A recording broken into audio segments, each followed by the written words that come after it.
नमस्कार, माझे नाव श्रीमती वरंदळ माधुरी चंद्रकांत उर्फ माधुरी शरद गवळी। मी सगर विद्याप्रसारक शिक्षण संस्था संचलित महात्मा ज्योतिबा फुले विद्यालयाची उपशिक्षिका। आज मी आपणासमोर मी बनवलेले जे शैक्षणिक साहित्य त्याचा सादरीकरण करत आहे। विज्ञान आणि गणित या विषयांतर्गत शैक्षणिक साहित्य निर्मिती या उपक्रमासाठी इयत्ता 10वी SSC बोर्ड कृती पत्रिका आहे ती सोडवण्यासाठी विद्यार्थ्यांना मार्गदर्शन व्हावे या उद्देशाने अनेक प्रकारचे शैक्षणिक साहित्य जे टाकाऊपासून टिकाऊ असेल आणि विद्यार्थ्यांना हाताळण्यासाठी सुद्धा उपयुक्त असेल अशा शैक्षणिक साहित्याची मी निर्मिती केलेली आहे। प्रथमतः आपल्या घरामध्ये पडलेल्या ज्या फाईल्स असतात त्या फाईलचा उपयोग मी शैक्षणिक साहित्य निर्मितीसाठी केलेला आहे। जसे की माझ्या आता रांगोळ्यांचं या ठिकाणी मी जे काही संकलन आहे ते या फाईलमध्ये केलेलं आहे। बऱ्याचदा आपल्याकडे अशा फोल्डिंग फाईल्स पडलेल्या असतात आणि त्याचे पेपर्स आपल्याकडे वाया जातात। मी फक्त ह्या उद्देशाने की जेणेकरून आपल्याला हे वस्तू जी आहे आपण जे बनवलेले साहित्य ते हाताळायला सोपं जावं आणि विद्यार्थ्यांना सुद्धा त्याच्यातून कमीत कमी वेळेत जास्तीत जास्त शिक्षण मिळावं हा उद्देश डोळ्यासमोर ठेवून ह्या शैक्षणिक साहित्याची निर्मिती केलेली आहे। मला शिक्षण क्षेत्रामध्ये कामगिरी करताना आलेली जी समस्या होती की विद्यार्थ्यांना प्रश्नपत्रिका सोडवण्यात अनेक अडचणी येत होत्या। बऱ्याचदा विद्यार्थ्यांचे जे छोटे छोटे प्रश्न असतात question number 1A 2A 3A हे आता ऍक्टिव्हिटी बेस्ड क्वेश्चन आहे, म्हणजे कृती पत्रिकेवर आधारित प्रश्नपत्रिका आता शासनाने विद्यार्थ्यांसाठी तयार केलेले असतात। परंतु मला जी समस्या होती की विद्यार्थी हेच प्रश्न सुद्धा सोडवू शकत नव्हते आणि मग अशा विद्यार्थ्यांना जे कमीत कमी बोर्डाच्या परीक्षेमध्ये पास होऊ शकतात अशा विद्यार्थ्यांसाठी प्रश्नपत्रिकांचा एक संच मी या ठिकाणी तयार केला आणि त्या प्रश्नपत्रिकेत येणारे जे प्रश्न होते ते कसे सोडवायचे, त्यामध्ये येणाऱ्या ज्या कृती पत्रिका होत्या किंवा कशा सोडवायच्या यासाठी मार्गदर्शन म्हणून या ठिकाणी मी विद्यार्थ्यांच्या सहाय्याने अनेक प्रकारची शैक्षणिक साहित्याची निर्मिती केली आहे।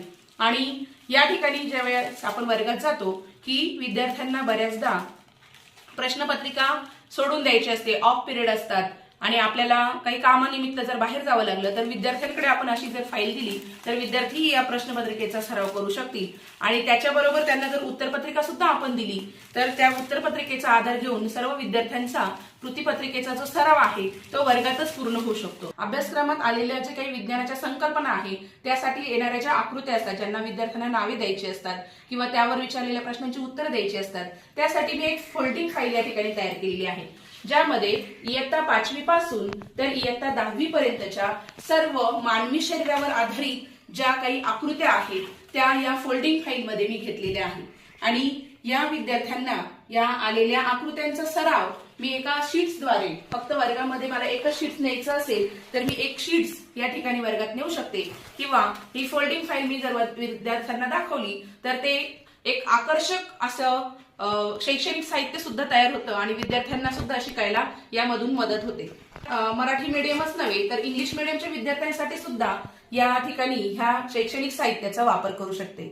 प्रत्येक वेळेस काय प्रोजेक्टर आपल्याकडे अवेलेबल नसतो, परंतु आपण जर वर्गामध्ये अशा छोट्या छोट्या जर स्लाइड्स वर्गात दाखवल्या तर विद्यार्थ्यांचा आकृतीचा सराव पण होईल आणि आपल्या शिक्षकांचा वेळ पण वाचेल आणि अतिशय कमी खर्चात ही फोल्डिंग फाईल मी या ठिकाणी बनवलेली आहे। वर्गामध्ये नेण्यासाठी एका पुस्तकाप्रमाणे मी वर्गामध्ये ही फाईल घेऊन जाऊ शकते आणि विद्यार्थ्यांना त्याच्याबद्दलची माहिती देऊ शकते, ती सुद्धा हे हँडलिंग करू शकतात। बोर्डाच्या ज्या प्रश्नपत्रिका आहेत त्या कलेक्ट केलेल्या आहे आणि उदाहरणार्थ या ठिकाणी प्रश्न विचारलेला आहे की खालील आकृती पूर्ण करा, या उत्क्रांती पुरावे आणि 4 रिकाम्या जागा दिलेल्या आहे। यासाठी जर आपल्याला सराव करायचा असेल तर मी जे बनवलेले साहित्य ते उपयुक्त ठरतं। उत्क्रांती पुरावे ही जी कृती होती सोडवण्यासाठी त्यासाठी मी घरामध्ये असलेल्या केकचं जे काही बॉक्स होतं त्याच्यापासून या ठिकाणी असा छोटासा चार्ट विद्यार्थ्यांसाठी बनवलेला आहे, जेणेकरून समजा त्यांना ह्या 2च रिकाम्या जागा आलेल्या असतील आणि उरलेल्या 2 कोणत्या हे सहज बघण्यासाठी मुलं ह्या शैक्षणिक साहित्याचा वापर करून सतत जर आपण त्यांच्याकडून हा सराव करून घेतला तर ते अभ्यासात त्याचा नक्कीच फायदा करू शकतील।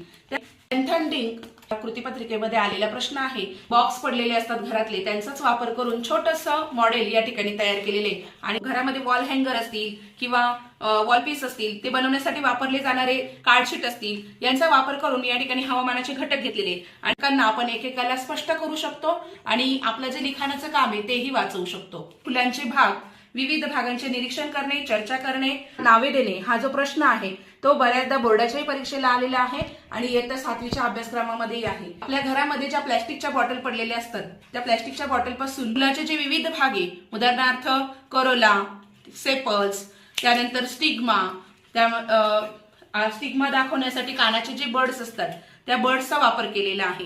आणि ह्या विद्यार्थ्यांना हे छोटे छोटे पार्ट्स जर आपण सेपरेट करून दाखवले तर आपला जो डिसेक्शनचा वेळ आहे तोही वाचतो आणि वर्ग शांत करणे, वर्गामध्ये गोंधळ होऊ न देणे यासाठी आपण या शैक्षणिक साहित्याचा वापर जर केला तर आपला कमीत कमी वेळेत जास्तीत जास्त अभ्यासक्रमही पूर्ण होतो आणि विद्यार्थ्यांची संकल्पनाही दृढ होते. विद्यार्थ्यांना आपण वनस्पतींबद्दल अनेक माहिती सांगत असतो आणि वनस्पतींचं जे संगोपन आहे ते जमिनीपासून सुरू होतं.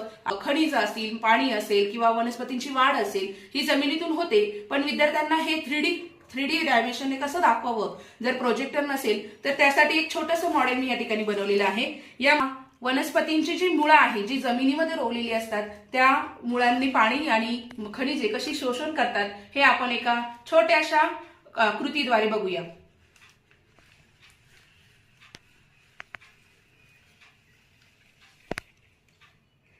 विद्यार्थ्यांना तात्काळ कळेल की वनस्पतींना जमिनीत असलेली जी खोलवर रुतलेली जी मुळं आहे त्यातून खनिजे, त्यानंतर पाणी हे वनस्पती पानांपर्यंत ते आणतात आणि त्या रसवाहिन्या, जलवाहिन्या यांच्या मार्फत त्यांच्या शरीरामध्ये परिवहनाची जी संस्था आहे ती सतत चालू असते आणि या मार्फत वनस्पतींच्या वाढ होते. तसेच बाष्पीभवनाद्वारे वनस्पती त्यांच्या शरीरातलं जे काही एक्स्ट्रा पाणी आहे ते बाहेर टाकत असतात आणि उत्सर्जन करत असल्यानंतर ह्या वनस्पती, उदाहरणार्थ ओक ही वनस्पती असेल, त्यानंतर मक्याचं पीक असेल, ते हेक्टरी काही हजारो लिटर पाणी या ठिकाणी वातावरणामध्ये सोडत असतात. ही संकल्पना सुद्धा आपल्याला विद्यार्थ्यांना सांगता येईल आणि हे साधारणतः 9वीच्या अभ्यासक्रमामधली ही मी बनवलेलं आहे. त्या मुलं सायन्स साईडला जेव्हा जातात तेव्हा त्यांना जे काही भौतिक राशी आहे त्यांची एककं माहीत नसतात. त्याचे SI एकक काय आहे, CGS एकक काय आहे, IUPAC सिस्टीम काय आहे. 10वीला सुद्धा याबद्दलचे बरेच प्रश्न विचारले जातात. वारंवार याचा सराव करून घेतला तर विद्यार्थ्यांना हे नक्कीच फायदेशीर होईल. यासाठी राशी ज्या आहेत त्या आणि त्यांची SI युनिट्स, CGS युनिट्स, त्यांचे सिम्बॉल्स हे या ठिकाणी लिहिलेले आहे आणि ह्या मराठी मीडियमच्याही मुलांना याचा उपयोग होईल आणि इंग्लिश मीडियमच्याही विद्यार्थ्यांना उपयोग होईल. आपण जर हुशार विद्यार्थ्यांच्या हातात हे साहित्य दिलं तर ते विद्यार्थी वर्गातील इतर विद्यार्थ्यांचा देखील याचा सराव करून घेतील. पडलेले जे काही प्रशस्ती पेपर्स आपल्याकडे कार्डशीट पेपर पडलेले असतात त्याचाच वापर करून मी यांचे SI युनिट्स आणि CGS युनिट्स यांचे सिम्बॉल हे या ठिकाणी एका फोल्डिंग फाईलमध्ये घेण्याचा प्रयत्न केलेला आहे, जेणेकरून वर्गात ही फाईल नेली तरी मला ते सोयीस्कर जाईल आणि विद्यार्थ्यांना इंटरेस्टिंग गेम म्हणून सुद्धा उपयुक्त पडेल. लेंथ असेल, डिस्टन्स असेल, मास असेल यांचे SI युनिट्स, CGS युनिट हे लिहायला उत्तरपत्रिकेमध्ये ते प्रश्न सोडवतील आणि इयत्ता 9वीच्या अभ्यासक्रमामध्ये वनस्पती सृष्टीचे वर्गीकरण हा जो भाग आहे तो आलेला आहे आणि पत्रिकेमध्ये विचारल्यानंतर त्या विद्यार्थ्यांना त्यांचे छोटे चार्ट त्यांच्यासाठी बनवले. त्यांना थोडंसं अट्रॅक्टिव्ह पण वाटेल आणि विद्यार्थ्यांचा सततचा सराव सुद्धा या मार्फत होऊ शकतो. सजीव सृष्टीचं वर्गीकरण करायला आपण छोटासा चार्ट या ठिकाणी बनवलेला आहे ज्यामध्ये सजीव सृष्टीचे जे वर्गीकरण आहे त्याच्या ज्या पायऱ्या आहेत ते विद्यार्थ्यांना सहजरित्या एका चार्टमध्ये आपण समजवू शकतो आणि आपला जो वर्गातला वेळ आहे तोही कमी वेळेत जास्तीत जास्त अभ्यासक्रम आपण या ठिकाणी पूर्ण करू शकतो. फक्त मराठी मीडियमच नव्हे तर इंग्लिश मीडियमच्या विद्यार्थ्यांसाठी सुद्धा आपण या ठिकाणी हाच चार्ट त्या ठिकाणी घेतलेला आहे, जेणेकरून एकाच वेळी आपल्या 2 वर्गांचं काम या ठिकाणी पूर्ण होऊ शकतं. माय रोल इन एन्व्हायरमेंट याबद्दल एक छोटीशी नोट बऱ्याचदा परीक्षेमध्ये येते म्हणजे येते करून या ठिकाणी हे जे मॉडेल आहे ते वर्गामध्ये जर दिलं तर विद्यार्थीही थोडक्यात त्याबद्दलची माहिती लिहितील आणि वारंवार त्याचा सराव केल्याने त्यांचा अभ्यासही लवकर होईल. पडलेल्या टाकाऊपासूनच माझं शैक्षणिक साहित्य निर्मितीकडे जोर असतो आणि त्या ज्याचा फोम हा जो आहे आपल्या घरामध्ये पडलेला तो मी त्याचा शैक्षणिक साहित्यात कसा वापर होईल याचं एक छोटंसं उदाहरण आपल्या समोर दाखवते. इयत्ता 9वी आणि 10वीला कार्बन आणि कार्बनचे संयुगे हा एक मोठा धडा आहे आणि यामध्ये विद्यार्थ्यांना कार्बनचे जे कंपाऊंड्स आहेत, कार्बनचे अल्केन, अल्किन आणि अल्काइन, मग carbon carbon bond, carbon hydrogen bond, carbon carbon double bond, carbon carbon triple bond हे जे आहे हे कसे दाखवायचे आणि त्यामध्ये कार्बनची व्हॅलेन्सी, हायड्रोजनची व्हॅलेन्सी यांचा विचार करता विद्यार्थ्यांना कार्बनची व्हॅलेन्सी किंवा हायड्रोजनची व्हॅलेन्सी बॅलन्स करून विद्यार्थ्यांना त्याचे कंपाऊंड्स आहे त्यांची चेन कशी तयार होते, कार्बनचे हायड्रोकार्बन्स कसे तयार होतात आणि त्यांच्यापासून कसे फॉर्म्युले तयार होतात ही जी कन्सेप्ट आहे ती क्लिअर होण्यासाठी आणि बऱ्याचदा जे विद्यार्थी ऑर्गॅनिक केमिस्ट्री घेतात किंवा केमिस्ट्री हा विषय ग्रॅज्युएशनसाठी निवडतात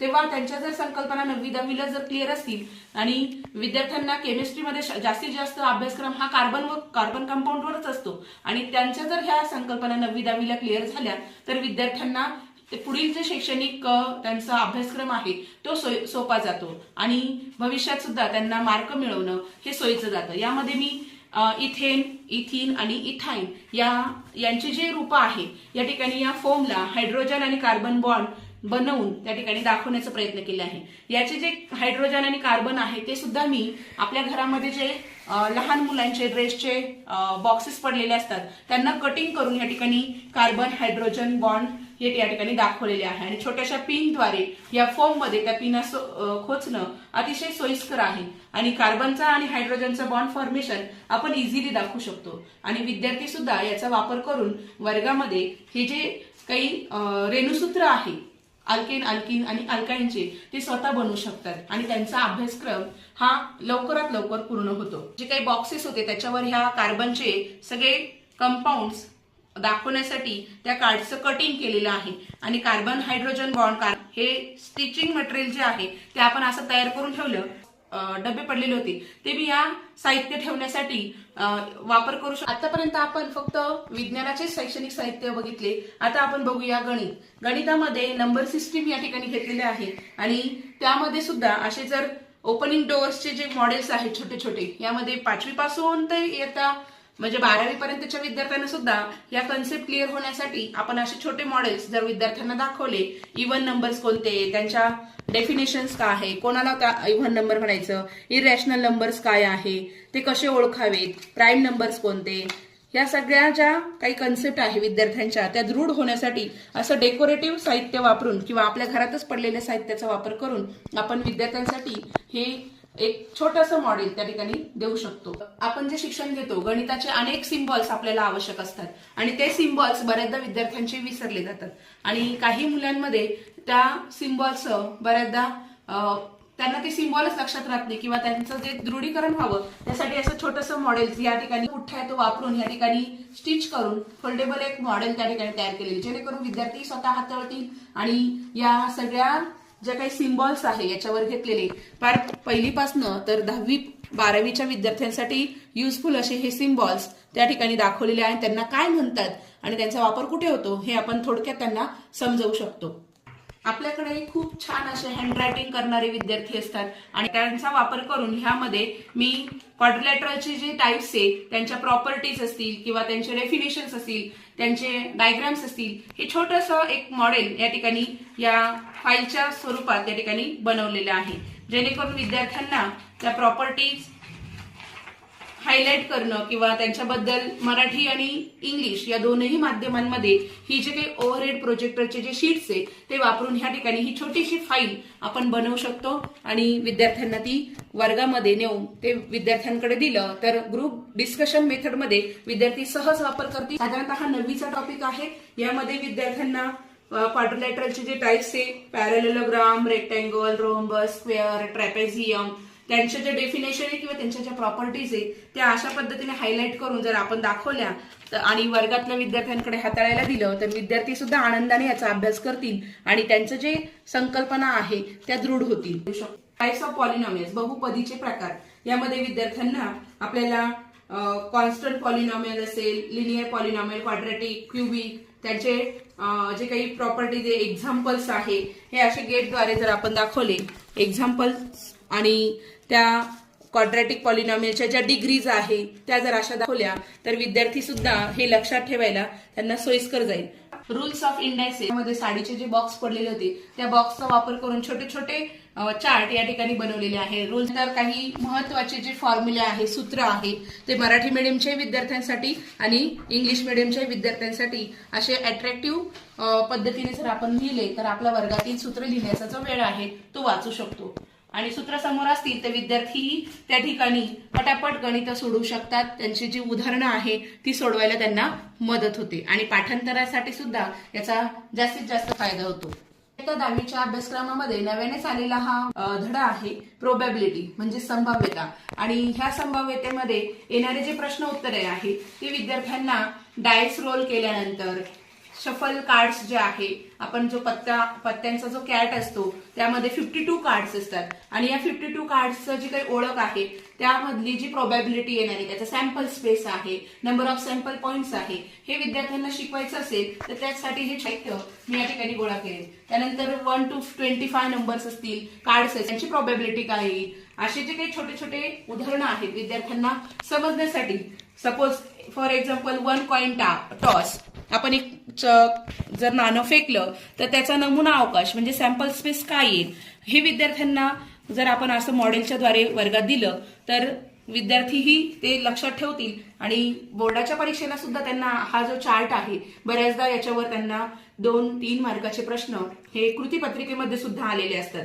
आणि विद्यार्थ्यांना जर हे सॅम्पल पॉइंट्स किंवा असे सॅम्पल स्पेस, त्यांचे नंबर ऑफ सॅम्पल पॉइंट्स जर माहीत झाले आणि ते जर वारंवार याचा सराव केला तर ते उदाहरणं सोडवण्यासाठी याचा नक्कीच फायदा करून घेतील. आणि विद्यार्थी सुद्धा असे छोटे छोटे मॉडेल स्वतःच्या हाताने बनवून शिक्षकांना सुद्धा या अभ्यासक्रमामध्ये स्वतःची हेल्प करून. आपला भारत देश हा सुजलाम सुफलाम देश आहे, परंतु या देशाचे राज्य किती, राजधान्या कोणत्या किंवा ते राज्यांचं स्थान कुठे आहे हे विद्यार्थ्यांना बऱ्याचदा लक्षात राहत नाही. आणि नकाशा भरण्याचा जो काही त्यांचा भाग आहे भूगोलाचा, माझा विषय जरी विज्ञान असला तरी सुद्धा मला जी समस्या निर्माण झाली होती त्या समस्येसाठी मी हे छोटेसे जे काही शीट्स आहे त्या ठिकाणी बनवलेले आहे. पुन्हा भारताच्या नकाशाला या ठिकाणी लॅमिनेट करून ही छोटीशी फाईल आपण विद्यार्थ्यांच्या हातात जर दिली तर विद्यार्थी हाताळतील.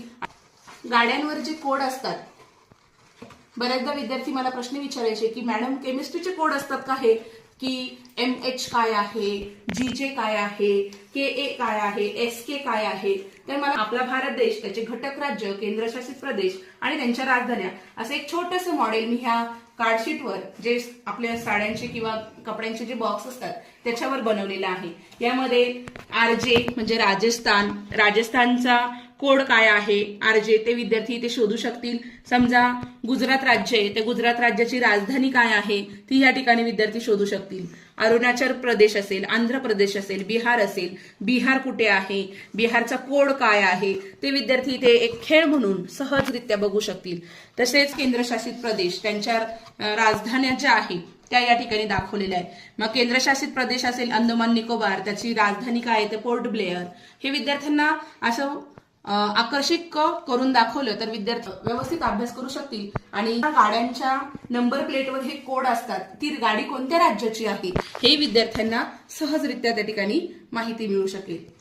फक्त भारतच नव्हे तर आपण ज्या महाराष्ट्र राज्यात राहतो त्या महाराष्ट्र राज्यातील 36 जिल्हे आणि RTOचे जे कोड्स आहेत ते कोणते आहेत. उदाहरणार्थ जळगाव, धुळे यांचा जो कोड आहे RTOचा MH18, MH19, नाशिक असेल तर MH15, औरंगाबाद असेल तर MH20.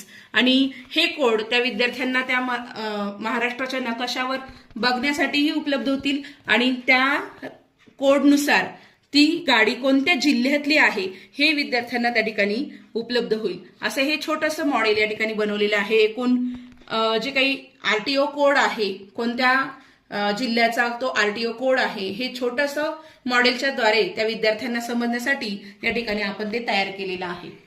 अशा प्रकारे मी वस्तूंपासून या शैक्षणिक साहित्याची निर्मिती केली आहे, जेणेकरून माझा जो विद्यार्थी वर्ग आहे जो तळागाळातून आलेला असतो त्यांच्यापर्यंत माझ्या ज्या काही शिकवण्याचे जे काही घटक आहे ते सर्व मुलांपर्यंत पोहोचावे आणि सर्व विद्यार्थ्यांची उत्तरोत्तर प्रगती व्हावी, हा जो माझा उद्देश आहे तो पूर्ण व्हावा या दृष्टीने मी या विद्यार्थ्यांच्या संकल्पना दृढीसाठी याचा नक्कीच फायदा होईल, इतर शिक्षकांनाही याचा नक्कीच फायदा होईल अशी आशा बाळगते. धन्यवाद.